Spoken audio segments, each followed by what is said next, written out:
Are you sitting comfortably? Then we'll begin. Let's just bow our heads in prayer for a moment, shall we? I just pray that my words, as always, will be in the name of the Father, and of the Son, and of the Holy Spirit. Amen. First of all, for those of you who may be listening to this on the internet, may I say now that the message is based on John chapter 4. We've had a reading this morning, and it's from, if you want to check it out, verses 4 to 30, and then 39 to 42. It is, of course, the story of the woman at the well, pretty much well known. It's only John's Gospel that records it, and I thought I'd retitle it, Does Jesus Understand Women? Now, you're probably thinking we've got to get to the end of this sermon to get a conclusion on this, but let me answer the question here and now. Of course he does. Of course he does. But what might be good this morning is just to look through one or two reasons which sort of underline that and show that obviously they are just as important, and in many cases more so than us guys. Okay, well, first of all, when it comes to men and women, I know what the men are thinking. Oh yeah, if only. And the ladies, well, especially the married ones are probably thinking, oh yeah, that'll be the day. And you know, many on both sides are convinced that the man who understands a woman is a contradiction in terms. Now, I know I'm making light of this, but the real tension can sometimes exist between men and women, and it's no laughing matter. Even in church, unspoken but often unfelt, runs a current concern and confusion about whether men or women really understand each other. Now, I'm not going to solve that problem today. I'm not even going to attempt to. Our text reminds us that the one we serve and follow understands us and our mates far better than even we understand. There are lots of instances in the Gospels about Jesus and women. I'm just going to read you 4 or 5. I'm not going to give you the story, just a sentence each. Remember the woman who had bleeding for 12 years, who came up and touched his garment? I think we know how that finished, that he healed her. There was another one who anointed his feet at Bethany in some expensive mixture, and some were complaining about what a waste it was, and Jesus turned around and said, well, why are you bothering her? She has done a beautiful thing to me. Do you remember the Canaanite woman who Jesus said, it's not good to toss the bread to dogs? That's a story in itself. But she answered magnificently, and of course he healed her daughter. Do you remember Jesus stayed at the home of Mary and Martha? He was obviously comfortable there, very much at home, and that was good. And the first person that Jesus appeared to after the resurrection was a woman, Mary. And there are lots of instances, of course, on that side. It's not unusual anymore to see women in all sorts of roles in this day and age. Prime Minister, clergy. A couple of years ago, less in fact, we almost had a woman president of the United States. But back then, in the first century, in biblical lands, women were sidelined as almost irrelevant. And if there has been a struggle in recent years for women's rights, well, it was pretty much impossible back then. Women were not even allowed, can you believe, to sit in the same area of the synagogue as others. And to make matters worse, the woman in our story today is more disadvantaged because she isn't a Jew. Now picture, if you can, the scene in your mind's eye. A sort of a well on a dusty road in the sweltering heat of the noonday sun. Noel Coward once said, mad dogs and Englishmen go out in the midday sun. And yet here we have this woman and the Son of God in exactly the same place at exactly the same time. Probably she was there at an inhospitable hour at the well because she knew no one else is likely to be there at that time. Bit of embarrassment running into people. You know, I mean, she'd had 5 husbands and all the rest of it. I wonder if we can imagine how she must have felt to be such an outcast amongst her own people. That's so much so that she's prepared to go out at the most inhospitable time of the day just to avoid others, as well may have been the case. Jesus is there, though, breaking every taboo in his culture precisely to speak to her. And I think that what he showed her, he seeks to share with us today. And on this occasion, he uses water as an illustration. Now water, well, we take it for granted, don't we? A little bit like air, if you like. We linger in the shower, we hose down the dusty driveway, we wash the car, we let the sprinkler go for hours to keep the lawn green. But out in the desert, even the plants hoard water with bristly defences. A craving for water crowds out all other thoughts, and just a small part of it on a parched tongue can make all the difference in the world. To a woman in a dry land who spent most of her day hauling clay pots to and from a well, water was the most powerful symbol imaginable. No wonder then that when Jesus offered living water that would never run dry, this Samaritan woman paid attention to him. Jesus wanted to communicate with her because, well, he saw not just another woman, not just a woman with a murky past, not just an outsider. Not at all. Jesus saw a precious, beautiful human life and wanted a relationship with her. That's the first lesson we need to take from this encounter. Secondly, we see that our God is a God interested in a personal relationship with his creation, and he demands no less from us.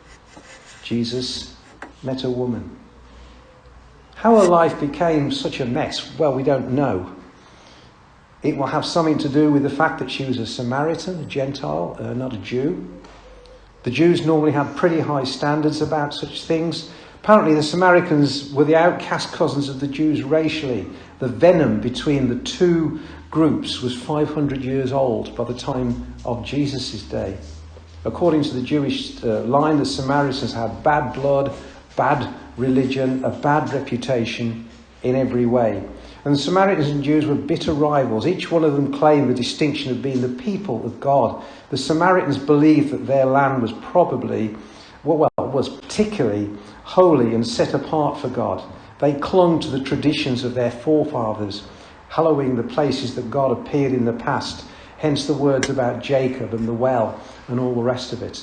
And this is just a very short background of the problem and the situations that existed between these two peoples. A lot of bad blood. Nevertheless, Jesus talks to a woman and gets beyond these things that we get bogged down in. You know, the sort of things that we get bogged down in. What's the weather like? Is it going to be okay this week? How worried are we about Mrs. X or Mrs. Y? Or how awful it was that the Villa lost 4-1 yesterday against Sheffield. How awful. Jesus wants to speak to the woman about her spiritual deeds. How often do we get involved in frivolous and unimportant stuff that doesn't really matter, instead of allowing the Spirit's gifting to get us to the heart of the matter? As Christ's ambassadors, we're all called to the ministry of sharing our faith. We can do no better than to ask God to make us like Jesus this day at the well. Jesus met a woman at a well. I've met her, as it were. So have you, probably. You might have met her in Worcester, in Redditch, maybe at a homeless shelter. Maybe she came because she was beaten and bruised by her boyfriend. Maybe she had a couple of kids, no place to go because she won't put up with the abuse anymore. Anyone who works in an emergency room has met her. Every policewoman in almost every community has met her more than once. I say her, it could be him, because men aren't entirely immune either. She may not have been the victim of abuse, at least any abuse that you could treat in an emergency room. Maybe she was just a tough girl from a tough home who was just looking for a good man who would love her.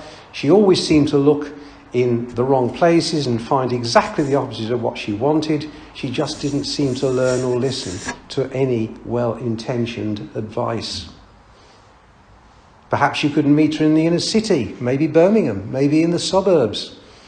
You can find her in the countryside. Maybe she's gone there to get away. You could meet her at her church. Brokenness, hurt, mistakes and marriage problems aren't any strangers at church at all. Apparently statistics state that the divorce rate amongst Christians is just as high as what it is in the general population. I read that recently. I didn't know that. I was a bit surprised, but there we are. Anyone who is half awake knows that marriage problems, domestic violence, moral failure happens in the lives of people who go to church as well. Probably in a pew not far from you, on any Sunday morning sits a woman who is torn between crying out to somebody, anybody, to help her or him, and hoping to find that nobody finds out what she or he has been going through. Jesus met the woman at the well at the 6th hour. The 6th hour actually is 12 o'clock noon.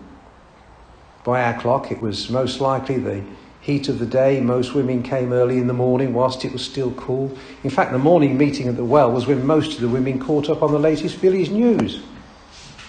You know, who was engaged? Who was expecting? Whose youngster was in trouble with the rabbi? Or which husband and wife were not getting along? We've all met her.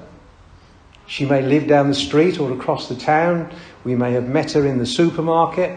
Maybe she comes early or late because she doesn't want to run into anybody that she knows. She thinks, well, I always ask the most embarrassing questions, or some who think they already know the answers don't even want to talk to her.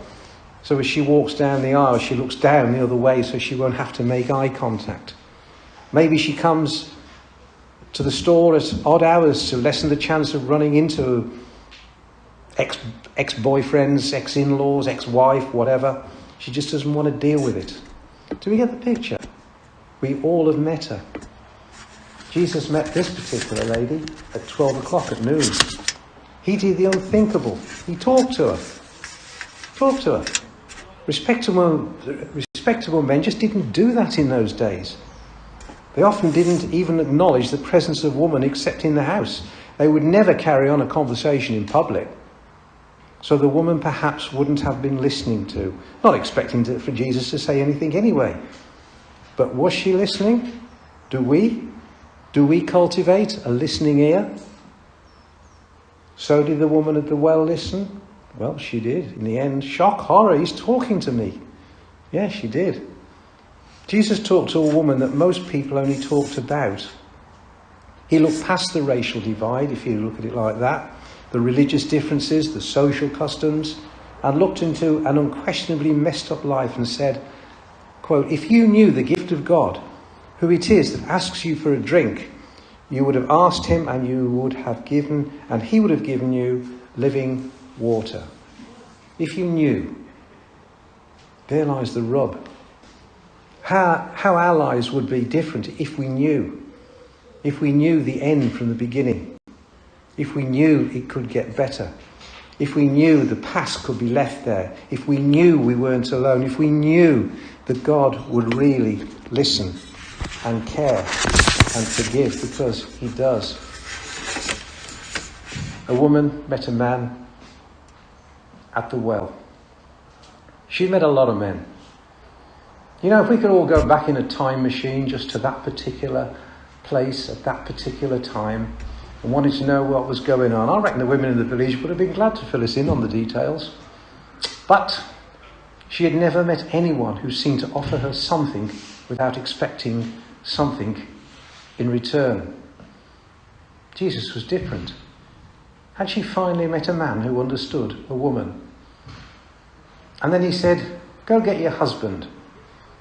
The request seemed to come out of the blue. Maybe she's thinking, well, he doesn't know me, so perhaps I can get out of this. Oh, I'm not married, she says. That's right, you're not. You've had 5 husbands and now you're living with a 6th man. Maybe her face turned red. She wanted to tell him it was none of his business, perhaps. She didn't have to put up with that from a total stranger. She had enough of that from, I don't know, a mother-in-law, mothers-in-law, sisters-in-laws.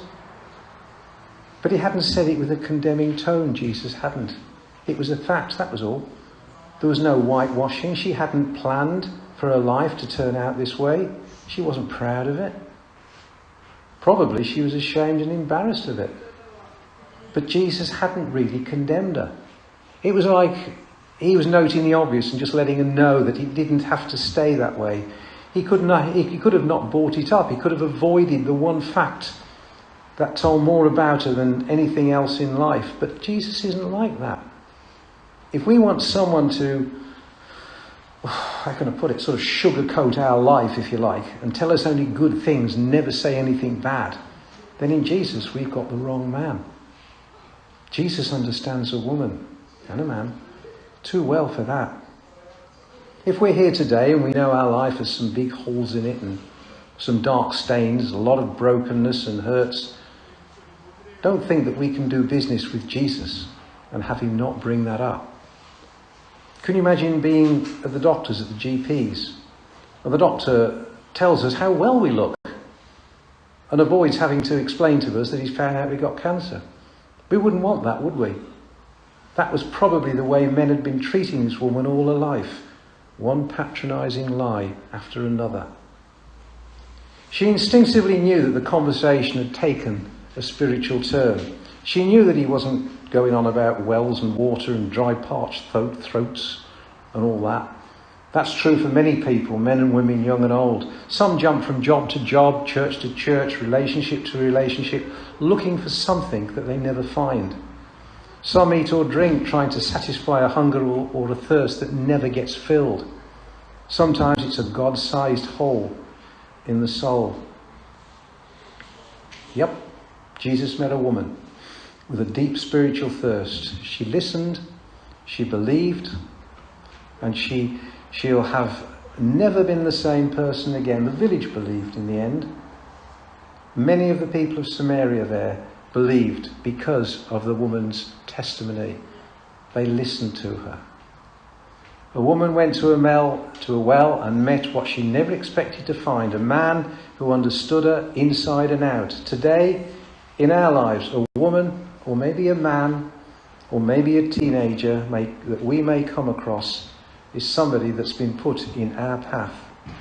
Through us, he or she can meet Jesus, a man who understands. Amen.